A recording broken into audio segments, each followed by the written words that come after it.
Fun Learn. Lily and the Lost Lamb. A Village Adventure. सुनहरी धूप में नहाया हुआ खूबसूरत गांव पुरसुकून नजर आ रहा था। 5 साला लिली थॉम्सन नंगे पांव अपनी दादी के सरसब्ज बाग में भाग रही थी। हवा में खुलते फूलों की खुशबू और ताज़ा मिट्टी की महक बसी थी। परिंदों की चहचहाहट फिजा में एक दिलकश धन बखेर रही थी। लिली को अपनी दादी मार्गरेट थॉम्सन के साथ वक्त गुजारना बहुत पसंद था, जो इसे फितरत के अजायबात के बारे में सिखाती थी। एक दिन गुलाब के पौधों के पास खेलते हुए लिली को एक मध्यम सी आवाज सुनाई दी, जैसे कोई मदद के लिए पुकार रहा हो। इसने सर झुमाया और हैरत से आंखें फैल गईं। एक नन्हा बर्फ जैसा सफेद मेमना बाग के बार के करीब खड़ा कांप रहा था। इसकी मासूम आंखों में खौफ था और वो बार बार बेबसी से ममाने लगा। नानी, देखो एक छोटा भीड़ का बुच्चा, लिली ने पुरजोश होकर कहा। मार्गरेट ने मुस्कुराते हुए नन्हे मेमने को गौर से देखा। वो ये बुच्चा रास्ता भटक गया लगता है, हमें इसकी माँ को कूंढने में मदद करनी चाहिए। लिली के दिल में जोश भर गया। चुल्लू, एडवेंचर पर चलते हैं। इसने दादी का हाथ पकड़ा और दोनों मेमने के साथ गांव में निकल पड़े। रास्ते में उन्होंने एक मोटी चनतकुबरा मुर्गी को जमीन पर दाना चागते देखा। किट किट, कहाँ जा रही हो नन्ही लड़की? मुर्गी ने सर झुकाकर पूछा। हम इस मेमने के घर की तलाश कर रहे हैं, लिली ने जोश से कहा। मुर्गी ने पर को फड़फड़ा। सबसे हरी भरी घास पुराने बेत के दरख्त के पास होती है, शायद इसकी माँ वहाँ हो। वो जल्दी से बेत के दरख्त के पास पहुँचे, लेकिन वहाँ कोई माँ भीड़ ना थी। इसके बजाय शरारती बिक्री बली एक चट्टान पर चढ़कर दाढ़ी हिलाते हुए बोली, तुम एक खोए हुए मेमने को कूंढ रहे हो। मैं मदद करूंगा, लेकिन पहले मुझे पकड़ कर दिखाओ।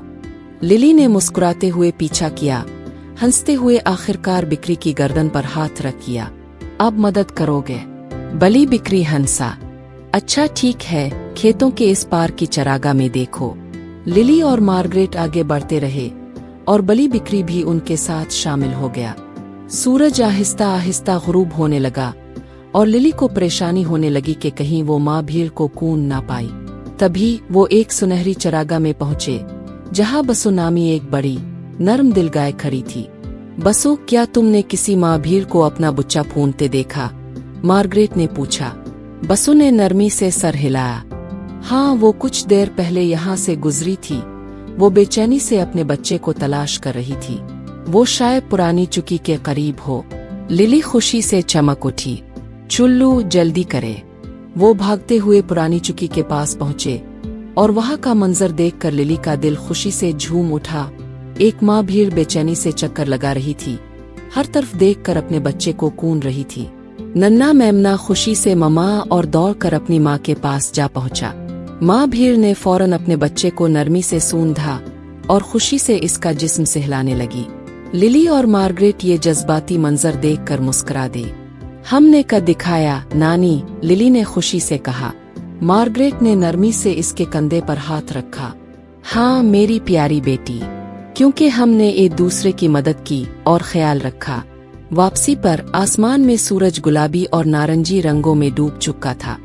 लिली ने महसूस किया कि दोस्ती और मेहरबानी हमें सबसे मजबूत तरीके से जोड़ती है और छोटे बड़े हर अच्छे अमल से दुनिया एक बेहतर जगह बन जाती है। रात को जब वो बिस्तर पर लेटी तो मुस्कुरा कर खुद से बोली, मैं हमेशा अपने दोस्तों के साथ खड़ी रहूंगी, जैसे आज किया। और इस ख्याल के साथ वो एक नई मुहिम के ख्वाब देखते हुए मीठी नींद सो गई। Thanks for watching. Please subscribe my channel Fun Learn.